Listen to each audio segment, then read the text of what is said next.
Hello everybody and welcome to Sin City Living. I'm Jason. Amy. And we are bringing you today's episode of Crossfire. As always, please hit the like and subscribe buttons. We have a ton of content coming out for you guys every single day. You don't want to miss a thing. And don't forget to tune in on Thursdays at 6 o'clock for our premiere video release with live chat with us. If you have any questions, any suggestions for videos or anything else, I've got a whole bunch from today's chat. Or just come on in to BS with us. Either way, we appreciate you guys watching. We also do have a premiere coming on Tuesdays that I will attempt to make the live chat for. So far, I haven't missed one. We do want to do our usual shout-out of appreciation to everyone that's been helping us out. Definitely Wes and anybody else that has been tipping us during these live chats. It's just going to help us get the equipment we need to go ahead and start the live streaming that we want to do. We're really excited to get the live streaming going for you guys as soon as possible. Outside of that, we're going to go ahead and jump into today's video. So today's Crossfire episode is going to be primarily about the games that we like to play as dealers and casino employees. We'll talk about the games we like to play. That may lead into a little bit on dealing said games, but we'll just start out with what we like to play. Obviously, being a craps dealer, I like to play craps. Most craps dealers, it's our preferred game, not just to deal, but also to play. However, in order to play craps, you have to have a decent bankroll. To play it properly, you have to have $500 to $1,000 bankroll if you're off the strip. If you're on the strip, you really need $2,000, $3,000, $4,000 to play it. So I don't indulge very often. I probably play maybe once a year. I don't think I played last year and a half. But prior to that, I probably played about twice a year. So when I do go and play the table games, my favorite game to play is actually one that she showed me how to play, taught me how to play, which is Pai Gow. I really enjoy Pai Gow because you can buy in for a couple $100 and you can sit there for hours unless you have a really bad streak of luck like she had last time.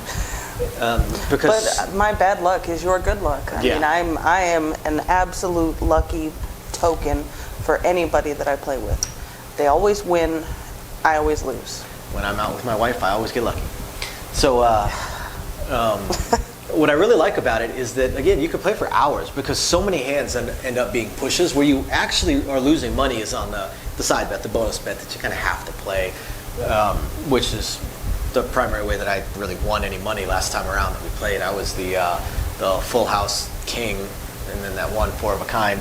But it's a fun game. It's a poker variant, so you just sit there and you look at your poker hands, figure out how you want to play them, as long as it's within the rules of the game. And the only main rule being that your low hand can't be bigger than your high hand. So your 2-card hand has to be less value than your 5. So, and then otherwise, like I said, it's mostly a push because you have to win or lose both hands to win or lose your bet. Otherwise, you push. So there's so many ties involved that you're just seeing more and more hands. So you just get to kill some time. That's all. It's a lot of fun. Free drinks. And enjoy the free drinks. So I guess it's a flea game. In a way. Definitely. Another fun one that I like to play, but I've really only played it twice. Because again, you need a semi-decent thing. You can play it with a couple $100 off the strip, is Roulette. Roulette can be fun to play. It's just a crapshoot. You're not playing craps, but it's, you're just... Worst odds in the house, but man, is it fun to play. It's an absolute blast to play. You don't even really need any kind of strategy. We will show you guys some strategies later on, but it's just, it's just fun to play, and it's I would say it's probably the number 2 game behind craps as far as a social aspect of it, in that everyone starts cheering and yelling and screaming, and because multiple people can bet on the same number, or the same zones outcomes and stuff like that. So, and there is no competitive nature like there is with craps or say with Bach, where you can play both sides, so you can win while someone else loses. With roulette, if somebody loses, it's not because you bet against them, it's because they just didn't pick the same number you picked, kind of stuff. So that it can be a fun one, but you can burn through a bankroll quick. Not quite as fast as craps, but it can go really quick, really quick. I mean, I've seen people lose thousands a spin. So yeah, because the more numbers you bet, obviously, the more money you have out on the table, so it can really add up really fast. Most of the poker variants, Ultimate Texas Hold'em, and was it Deuces Wild, and I think there's a 3-card poker. There is. Mississippi Stud. Mississippi Stud. Caribbean Stud. Never played Crisscross Poker. Crazy 4-card poker. That was Crisscross Poker. You got an old 80s rap band dealing? I've actually never played or dealt it, but I know it exists. Okay. So, yeah, there's a lot of poker variants High card flush. Yeah, there was the high card flush started coming out when I first started dealing. Omaha. No, oh God, I hate them. I mentioned that one. But I mentioned that one because it. I hate Omaha. I hate Omaha poker. And of course, obviously, you got regular poker. I'm just talking about the table games themselves. Another one that I enjoy playing, but is not one that dealers enjoy dealing, is Let It Ride poker. It's another one similar to Pie Guy, where you can play for a long time because you really only losing one of your 3 bets that are out at the table, and it's a game of patience. You're playing, and so it's pointless. It's exactly. Let so it that's die. What's so boring to the dealers is it's mostly pointless. You're losing 10 bets to win on the 11th one kind of thing. But when you win, you can win it fairly decent. It can keep you in the game for a long time. I've played that game for many, many, many hours where I'd lose 10, 11, 12 hands, and then I'd get, a 2 pair, 3 of a kind, or a full house, and get back everything and then some. And so it's an amusing one to play, but like I said, it's not too super popular with the dealers. No. I don't deal it, so I don't care. You don't deal anything. Do craps. Best game. Other than that. $20 is $20. Right, yeah, that one time I needed the money. Baccarat is one that some people really like to play. I would rather watch ice melt or paint dry, or I would rather pull my own fingernails out. Yes, it's to me it's dull. It would be like playing roulette, where I'm only going to bet either black or red, or betting on a coin flip, or betting on which blade of grass is going to grow fastest. I mean, that's kind of about as exciting as Baccarat is to me. But some people absolutely love it. I mean, Baccarat is a huge game, and it's getting more and more popular. It boggles my mind because it's a coin flip. That's all it is. It's a coin flip. You just go, you set your stack of chips down on whichever side you think the dice are gonna, or the cards are gonna go. Dice. You can sit there and keep track of all the hands, thinking the You're gonna usual find gambler's some fallacy that pattern that the previous cards affect the next cards. Of course, it doesn't work that way. But and with 8 decks, it's hard to really find a pattern. Exactly. But it's gotten popular. It's definitely gotten popular. Baccarat's gotten very, very popular. Of course, all the blackjack variants. You've got my primary game before I became a dealer was blackjack. That's what I played pretty much more than anything else. But the thing about blackjack is if you play to the book and you play it the way it's supposed to, your best mathematical odds and stuff like that, it's actually kind of dull. When I played in New Mexico, the dealers got to know me so well that I would be looking, I'd be getting a drink or something like that. I'd turn back and we're 2 hands later, because they knew exactly how I played, so they didn't even wait for my hand signals. They just hit, stay, push my money back. Gaming would have an aneurysm. But a tribal casino didn't give a shit. Oh, man.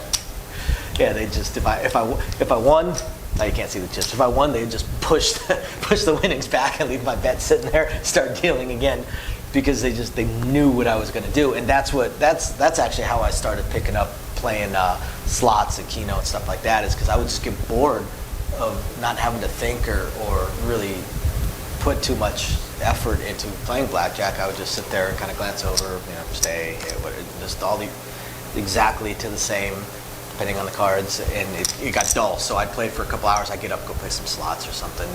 I guess the movement and bright lights, and then I'd go back and play some blackjack again.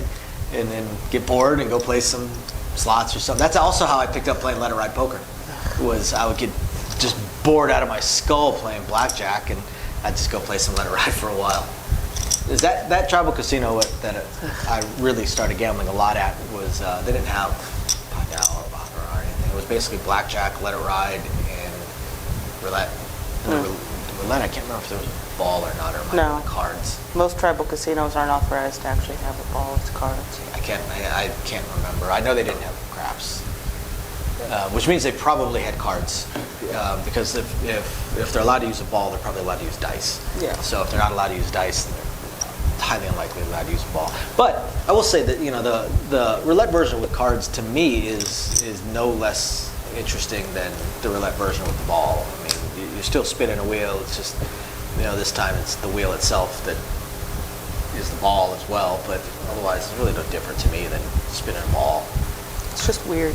Yeah, it looks weird, and it sounds like, you know, the kid's bicycle with the card and the spokes, because it's like a Wheel of Fortune wheel with this card sideways, and you got the little tick, tick, tick, tick, tick, tick, tick, tick, as it's spinning around. It's very distinctive. Like a big six wheel almost.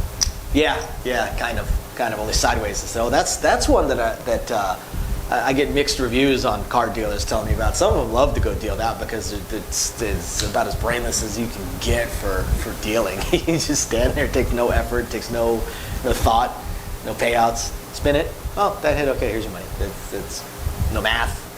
Easy. Size right in. And to others, it's the equivalent of Chinese water torture. You just standing there Slow staring brain off death. into the ether. Well, a lot of the dealers that I know, their brains died a long time ago, and it wasn't that slow. It's fair. But yeah, the blackjack variants. There are a lot of blackjack variants out there. You've got the various super fun versions, which are Super fun? Yes and no. Blackjacks. No, pay I mean that's even, what I it's know. called. Oh. Blackjacks pay even money, but a diamond blackjack pays, I think, 2 to 1. I've never played or seen any of the variants. Yeah, I had to learn how to deal that one on the fly. And then, but what's fun about it, and the reason that I like to play it, is because you can double down on any card. So if you say you've got 6 and you take a hit and you draw 4 or 5, you've got 3 cards in front of you, but you could double down. That's gross. And that's what I like about it, because I can't tell you how many times I've drawn to an 11, 10 or 11, cheerfully take a double down on that one, which is why they don't play 3 Is that to 2 another blackjack. one where they push on 22? I think you're right. I think that one is they push on 22. Yes. It's like Spanish 21.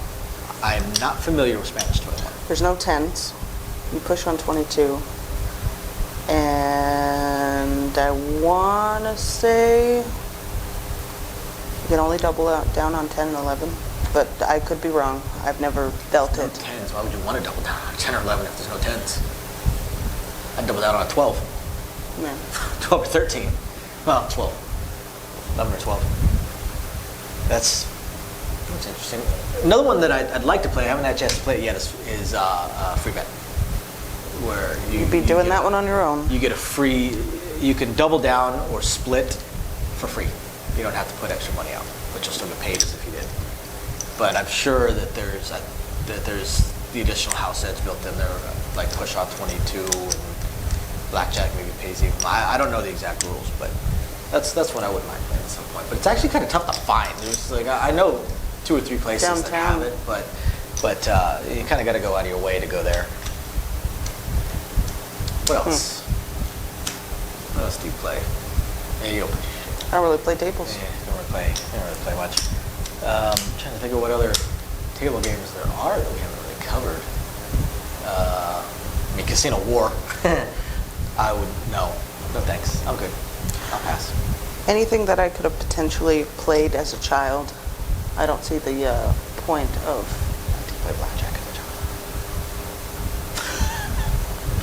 Okay, something like Casino War. It's like having. Casino Go Fish next. Right, or Old Maid, or Crazy Eights. Although spades would be fun to have. Spades, Casino Hearts. Yeah, just imagine. Flapjack. Just imagine. Or Blind Man's Bluff. Ultimate Baccarat. Oh, yeah. Ultimate Baccarat. That one has some potential. Oh, yeah. Just imagine if a casino opened up a spades room next to their poker room. Oh, dude. I'd play. Like I said, Blind Man's Bluff. I've never played that. Oh, God, it's a riot, especially if you're drunk. Or you end up drunk while you're playing it. Yeah, I think that pretty much hits That's it. every casino table game I can think of. So, again, Pai Gow, my personal favorite with roulette right Mine behind. too, if I ever play table games. Or Ultimate. We should play some Ultimate next time. Although, the problem with ones We like... tried Ultimate. The problem... Oh, that's right, we got a nine. God. But the problem with a lot of these, aside from Pai Gow, even Pai Gow actually, is at a lot of the casinos, they may have this massive pit, but there may only be like 1 or 2 Ultimate tables. And so there'll be or one or two pie gow tables. Or one or two pie gow tables. So it can be difficult to get on some of these tables unless the limits are ridiculous. And there. then why would you want to play it? Yeah, I don't want to play one hand. So hope you guys find this interesting, illuminating, enlightening, and just plain fun. Yeah. And we thank you guys for watching, and we shall catch you next time. Bye. I know.